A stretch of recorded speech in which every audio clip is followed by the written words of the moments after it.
Smoke weed every day. Smoke weed every day. Snoop Dogg.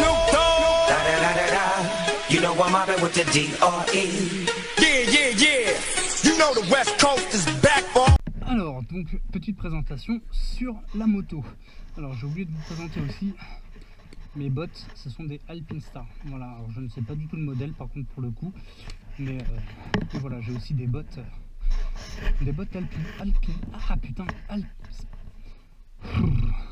Alpinestar. Voilà. Donc, la moto. Alors, une fois qu'on est dessus. Hop. Alors, qu'est-ce que je peux vous dire sur l'ergonomie de la moto? Alors moi je suis grand, je fais 1m86, j'ai des grandes jambes et donc du coup la moto quand je suis assis dessus, j'ai bien les pieds qui touchent, bien le sol. Après c'est vraiment un choix personnel, mais pour moi la moto c'est un peu comme le vélo, c'est-à-dire que si vous êtes sur la pointe des pieds pour pouvoir toucher le sol une fois que vous êtes assis, c'est que la moto est pas à votre taille. Voilà. Moi je préfère avoir, je me sens beaucoup plus en sécurité. Par exemple, j'ai essayé des trails et c'est vrai que même en étant grand, les trails on est quand même très haut et des fois on se retrouve vraiment limite debout quoi. Quand on est assis dessus, on est limite déjà debout. Et moi c'est vrai que j'aime bien quand même avoir cette différence de position entre le moment où je suis assis sur la moto et le moment où je me lève quoi, parce que les trails t'es constamment debout, donc à l'arrêt, je parle bien évidemment à l'arrêt, parce qu'une fois qu'on est dessus, on a les jambes quand même pliées en soi, mais donc voilà. Du coup le CBR je l'aime beaucoup parce que déjà la partie réservoir avec le carénage est assez imposante. Par exemple, dernièrement j'ai eu la chance de pouvoir tester une XJ6 Diversion lors du petit rassemblement, voilà, donc petite dédicace au propriétaire, soit dit en passant. Et donc sur la XJ6, la partie réservoir carénage est beaucoup plus petit, et donc du coup c'est beaucoup plus léger. Je préférais quand même avoir, disons-le, mais je préférais quand même avoir quelque chose entre les jambes, et du coup c'est vrai que le CBR a cette particularité, voilà, d'avoir quand même des belles formes, et donc voilà, je préfère avoir quand même le sentiment d'avoir quelque chose à cette partie-là, même pour pouvoir serrer un peu les jambes quand on donne de la vitesse ou quoi, c'est bien. Donc voilà, donc les personnes qui sont de grande taille, n'ayez pas peur du tout de cette moto, bien au contraire, elle est très polyvalente et très pratique. Du coup, les demi-guidons, je vous en parlais tout à l'heure. La position sur le CBR, alors du coup, vu que je suis grand, bien évidemment, j'ai des grands bras, donc je suis pas penché dessus, je me nique pas du tout le dos. La position est très naturelle. On a quand même cette sensation un petit peu de position sportive. Si vraiment on veut se pencher, on peut plier un peu les coudes et jouer un petit peu avec les demi-guidons.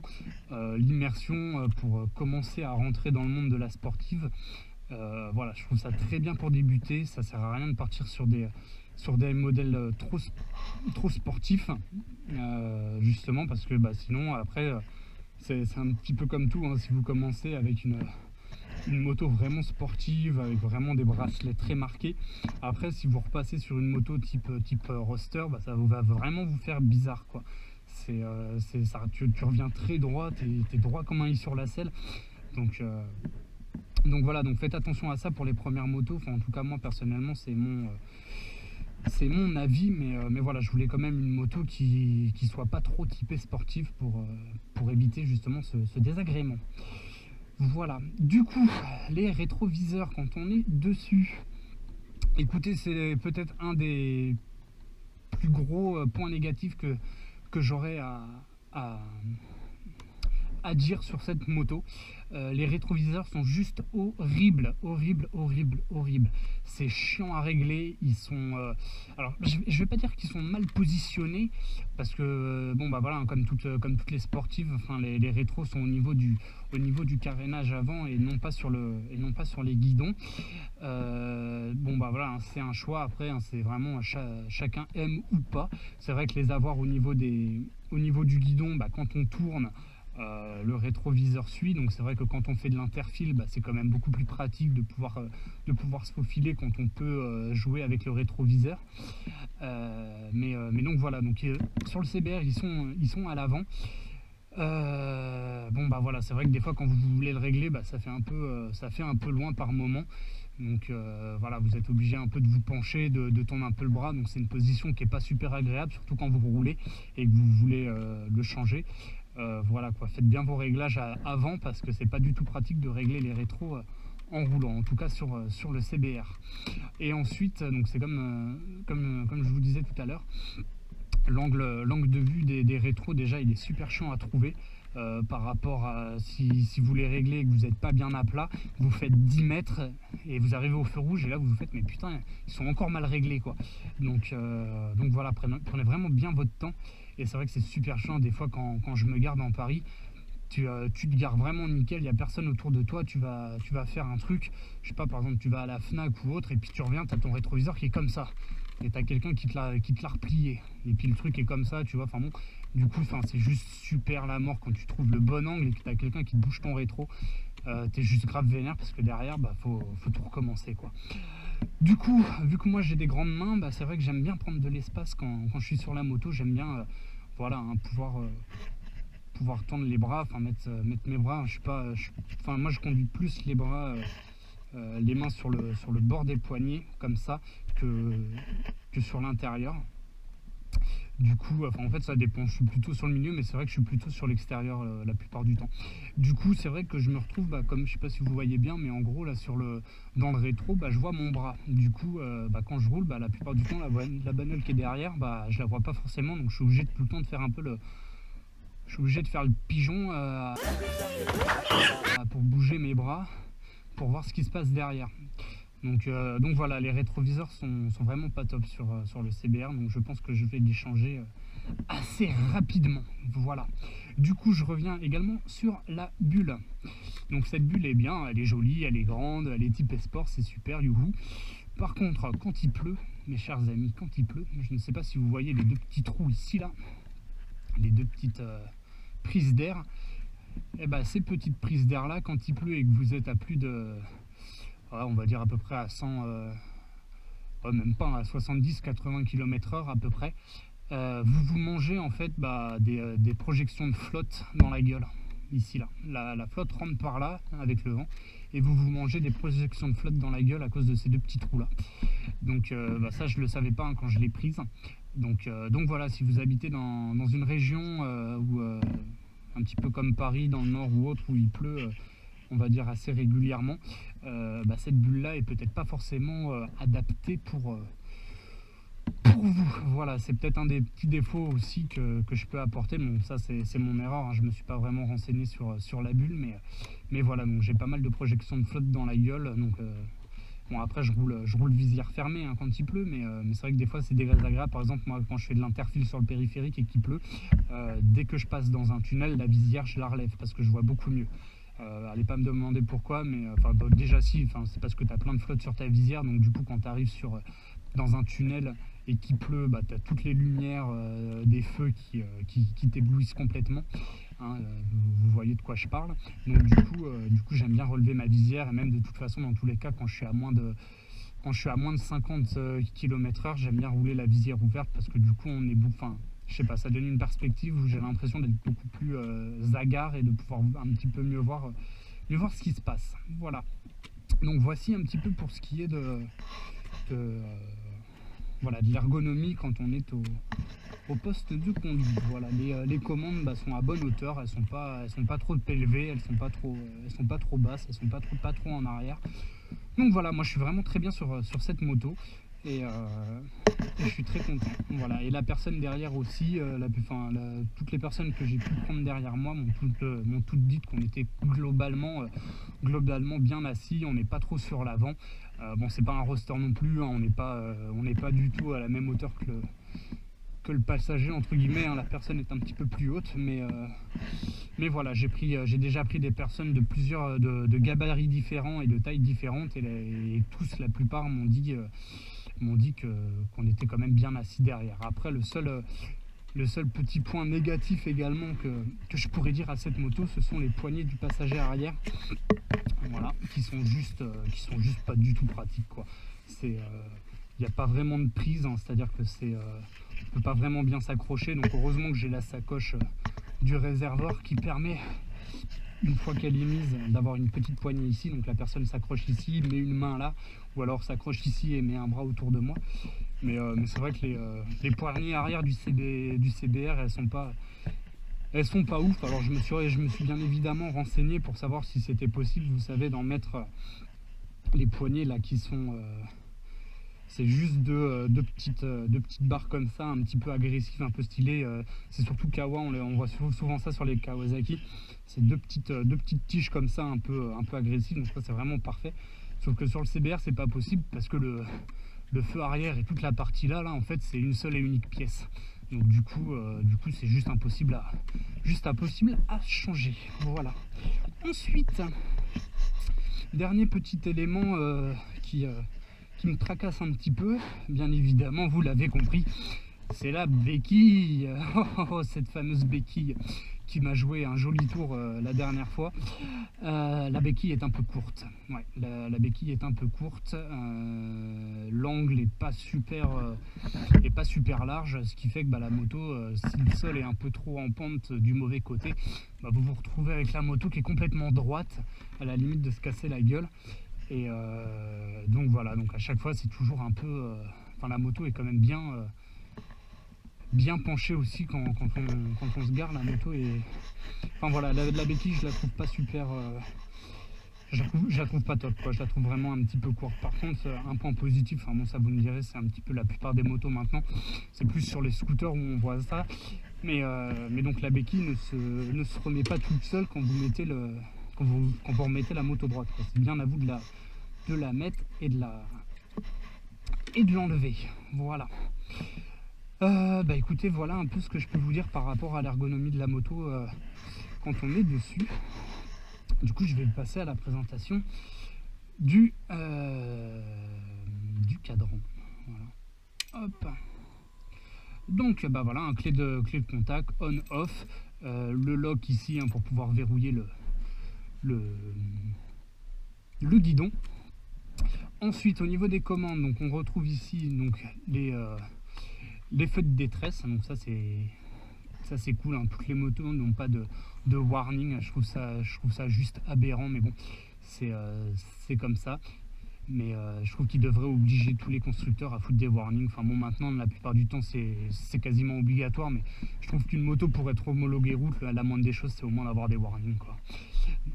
Donc ici, ensuite, on trouve donc le plein phare, code, et ensuite, en appuyant en bas, appel de phare. Je sais pas si on voit très bien, mais donc voilà. Les phares d'origine en soi, alors voilà, ça tombe bien que je les ai allumés, je vais vous montrer. Donc voilà comment ça se présente. J'essaie de pas trop vous éblouir. Alors donc ici, vous voyez, là on a deux LED là, donc ça donne un effet vraiment sympa. Quand vous roulez, les personnes voient ça en premier, et ensuite vous avez le phare. Donc là c'est en feu classique, et là hop, alors, là c'est en plein phare, pardon, et là c'est en feu classique. Voilà. Et donc je vais regarder, moi, pour foutre des feux, comment ça s'appelle, des Xon, non, merde, comment ça s'appelle, MDR, ai-je bien entendu Xon au lieu de Xénon? Merde, ça va me revenir, je me rappelle plus, mais en gros, je voudrais foutre un feu, pas un feu à LED, mais je me rappelle plus comment ça s'appelle, putain. En gros, une lumière vraiment blanche, super éclairante, quoi. Voilà, vous voyez ce que je veux dire. Alors donc, ensuite on a le klaxon qui se trouve ici. Alors c'est assez surprenant, c'est vrai que la plupart du temps sur les motos, vous avez donc le clignotant qui se trouve ici et le klaxon qui est en dessous. Chez Honda c'est l'inverse, vous avez les clignotants en bas et le klaxon au milieu. C'est assez déroutant au début, alors surtout quand vous avez l'habitude, si vous avez eu l'habitude de rouler sur un autre deux roues, quand vous arrivez là-dessus, c'est vrai que vous vous retrouvez à appuyer sur le klaxon pendant les 2 premières semaines où vous roulez au lieu de foutre votre clignotant. Voilà, et alors après quand vous prenez le coup, arrive un autre problème, c'est que les clignotants en bas, en dessous comme ça, c'est juste une horreur. Je déteste ça, enfin bon, vous me direz c'est pas forcément handicapant en soi, hein. J'arrive quand même à bien évoluer, j'arrive quand même à mettre entre guillemets mon clignotant, même si la vidéo sur ma chaîne avec le plus de vues, c'est une vidéo où j'oublie de le mettre. Forcément, il fallait que ça soit celle-là. Mais donc du coup, ouais, c'est vrai que le clignotant est un petit peu en bas. Il est un peu caché, donc c'est vrai que des fois pour le mettre c'est un peu chiant. Alors surtout quand vous tournez comme ça le guidon, pour pouvoir changer de direction, par exemple quand vous êtes sur un rond-point, vous mettez votre clignotant sur la gauche, hop, vous tournez, pour pouvoir le remettre sur la droite après pour sortir, c'est pas forcément évident, on est souvent gêné à cause du réservoir, donc voilà, je trouve pas ça non plus super bien pensé, c'est pas super ergonomique leur truc ici, mais bon, ça c'est un avis un peu personnel, voilà. Ensuite, de l'autre côté, on a le démarreur électrique qui est ici. Et bien évidemment le coupe-circuit. Voilà. Ensuite, ici devant, vous avez, donc ce n'est pas d'origine et ça c'est bien dommage, indicateur de rapport engagé. Donc c'est moi qui l'ai installé. Ça coûte une centaine d'euros à peu près. Donc ça c'est PZR, la marque. Donc voilà, c'est un petit boîtier qui vient se coller en fait ici. Donc ensuite vous avez un câble qui relie le boîtier au niveau de la boîte de vitesse. Alors ça, je sais pas du tout comment ça s'installe, hein. Moi c'est Honda qui me l'a installé, mais donc en gros c'est vraiment tout simple, hein. Vous démarrez, vous mettez la première, ça indique que vous êtes en première, et puis après vous montez les vitesses, etc., et puis l'indicateur vous dit à quelle vitesse vous êtes. Donc c'est très pratique. Je regrette bien évidemment que sur une moto type sportive on ne retrouve pas ce truc d'origine. Pour avoir testé la MT-07 et pour avoir passé mon permis de moto sur la MT-07, il est d'origine et c'est juste génial. Voilà, c'est vrai que quand on passe le permis, voilà, quand on fait l'évitement ou le freinage d'urgence, on nous demande de passer en 3e avant la ligne C6, du coup voilà, c'est bien d'avoir ce truc là pour savoir où on est, c'est juste génial quoi. Et donc du coup c'est vrai que sur le CBR c'est quand même illogique entre guillemets que sur une moto un peu typée sportive on n'ait pas ça d'origine maintenant. Enfin ça devrait être partout quoi, c'est pas compliqué en plus à installer, à faire, c'est vraiment pas compliqué. Enfin bon, donc voilà, donc petit boîtier de rapport engagé. Ensuite, donc sur la gauche, alors le cadran ici, hein, c'est exactement le même que sur la CB, hein, c'est exactement pareil. Donc sur la gauche, vous avez donc indicateur compte-tour avec indicateur de vitesse, hein, avec le compteur de vitesse. Et sur la droite, donc on a l'heure, voilà, et la jauge d'essence, pardon, jauge d'essence. Et en dessous vous avez l'indication du litre au 100. Voilà, donc moi j'aime bien rouler avec ça pour savoir à combien de litres au 100 je suis. Donc après si vous appuyez sur Select, vous avez les différents trucs. Donc là en gros, alors, je sais pas exactement à quoi ça correspond, mais en gros voilà, vous avez le nombre de kilomètres. Donc là j'en suis à 11 346 km, donc j'aurai la révision des 12 000 à faire prochainement. Et ensuite vous avez tous les trucs trip A, trip B, consommation. Alors après il y a plein de trucs, je sais pas du tout ce que c'est, et puis à vrai dire je vous avoue que je m'en fous un peu, moi, du moment que ça me dit le nombre de kilomètres et combien je consomme.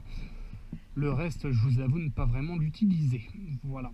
Ensuite ici vous avez la position neutre, hein, classique, le voyant d'huile, le voyant de l'ABS qui s'éteigne bien évidemment quand vous mettez le contact. Voilà. Hop, donc voilà un petit peu de la présentation de ce qui est ici. Voilà. Alors ensuite, je vais vous faire la présentation de la chicane, voilà, et du bruit du pot. Allez, on se retrouve. J'installe la chicane et je vous montre ça. À toutes. Donc j'ai réinstallé les chicanes. Voilà. Et donc je vais vous montrer comment le bruit que ça fait. Voilà.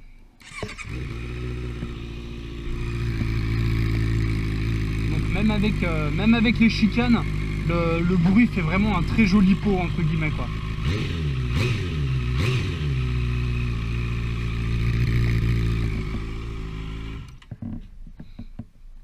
Voilà. Et voilà, sans les chicanes. Alors je vous montre vite fait. Donc ça c'était avec chicane et je vais vous montrer sans les chicanes. Je vais vous montrer également comment on les enlève. Hop, même si je devrais pas, hein, mais après voilà, hein, je vais pas revenir sur ce débat là parce que c'est un débat qui m'énerve un petit peu.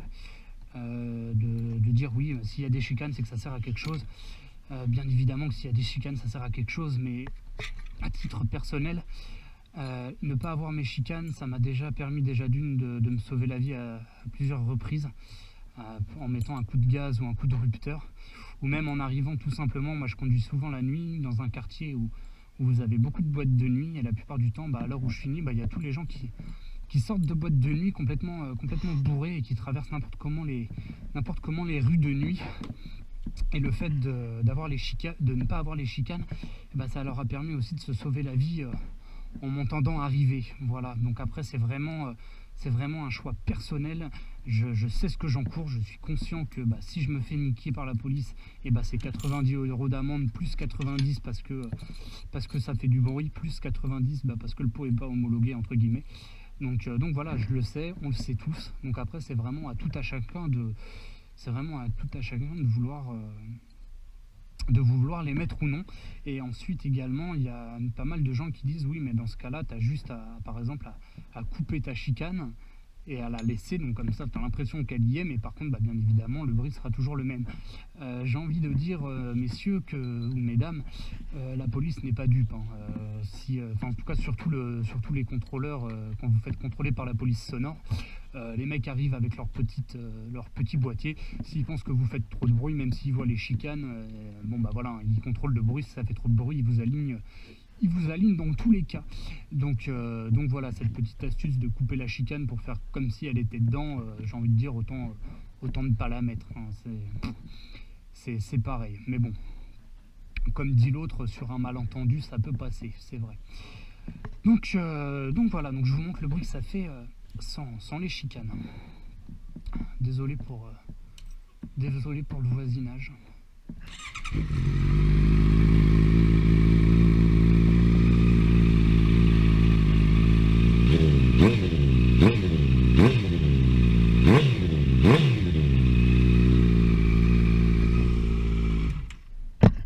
Voilà, donc je m'arrête là parce que ça fait quand même beaucoup de bruit, mais c'est ça qu'on adore.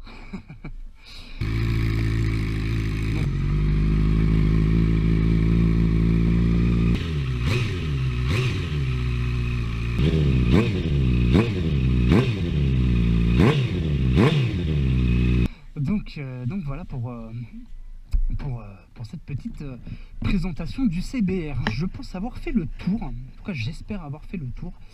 Je vais remettre mes chicanes, tiens, je vais les remettre tout à l'heure pour aller rouler, pour voir un peu la différence que ça fait. C'est vrai que j'ai pas trop l'habitude de rouler avec, mais c'est bien de temps en temps de les remettre un peu. Voilà. Écoutez, voilà pour cette petite présentation. Allez rouler et je vais essayer de vous parler un petit peu de comment la moto évolue, de ce que j'en pense une fois qu'on est dessus et une fois qu'on roule. Voilà, la vidéo va durer longtemps, hein. Je pense que ça va être une vidéo assez longue, mais bon voilà, vous avez été tellement nombreux à me demander plein de trucs que ça aurait pas été bien de ma part et juste de ma part de juste arriver et de dire bon voilà la bulle et le pot d'échappement, allez à bientôt, au revoir.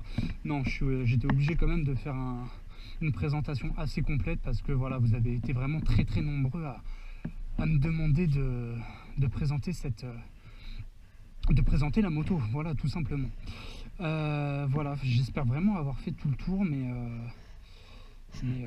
voilà, en tout cas, je pense l'avoir fait. Et puis bon, bah bien évidemment, si vraiment vous êtes vraiment attiré par cette moto, si vraiment vous avez envie de l'acquérir, hein, mais écoutez, je vous invite tout simplement à aller en concessionnaire et de demander de faire un essai. Voilà, donc renseignez-vous d'abord pour savoir si le concessionnaire a la moto disponible pour pouvoir l'essayer. Moi personnellement, je sais que donc Honda Anthony Latitude 96, là où j'ai acheté mon CBR, hein, je leur fais un petit peu de pub, hein, je suis pas mandaté, mais c'est juste qu'ils ont tellement été gentils, tellement enfin voilà quoi, ils ont tellement été de bons conseils. À chaque fois que je viens, je suis super bien reçu.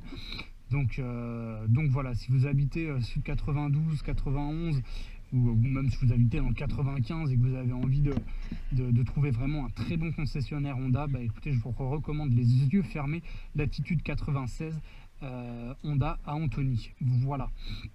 Dernière petite chose, vous avez été aussi très nombreux à me demander comment ça se passait par rapport à l'assurance quand on a moins de 24 ans, je crois, si je ne dis pas de bêtises.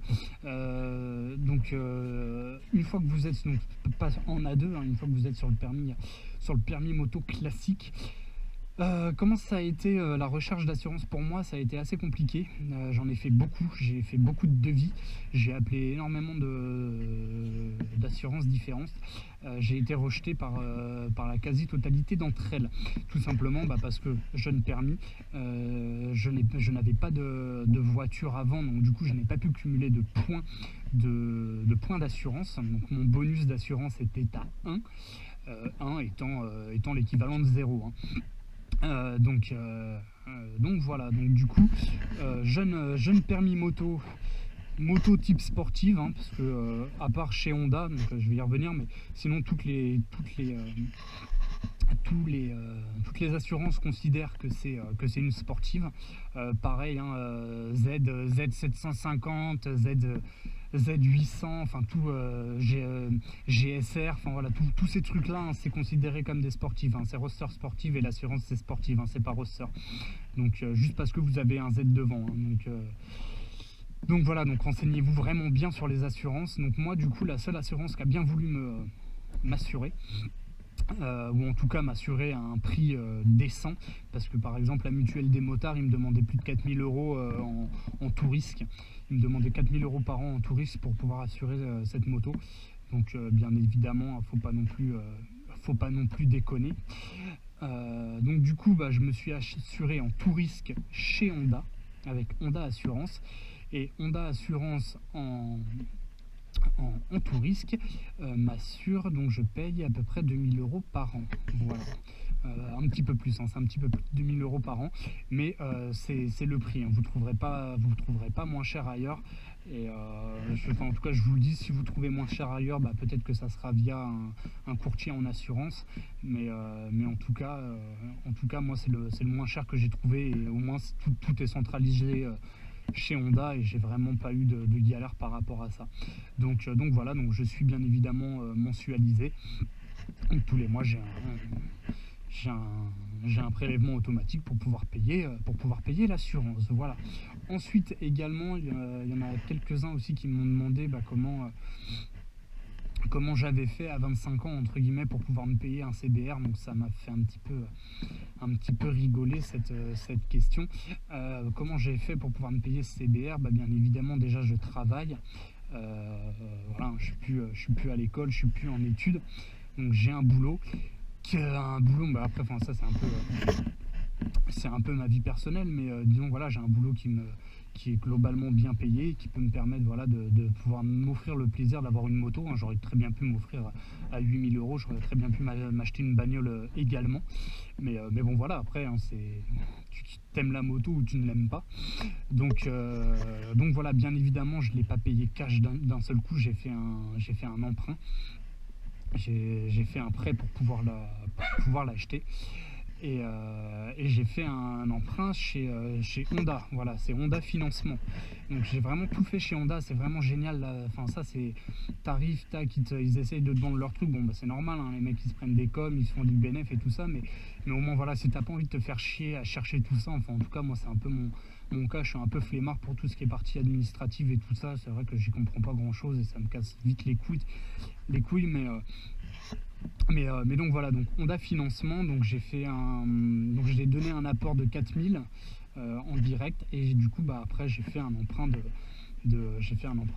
4000, enfin j'ai fait la différence en emprunt par Honda Financement, voilà. Et bah pareil, donc c'est mensualisé, prélèvement automatique, et vous avez rien à faire quoi. Voilà pour ce qui est de ma jolie moto. Voilà. Allez, on va aller rouler et puis je vais vous parler un petit peu plus de son caractère quand on est dessus. Voilà. Allez, à toutes.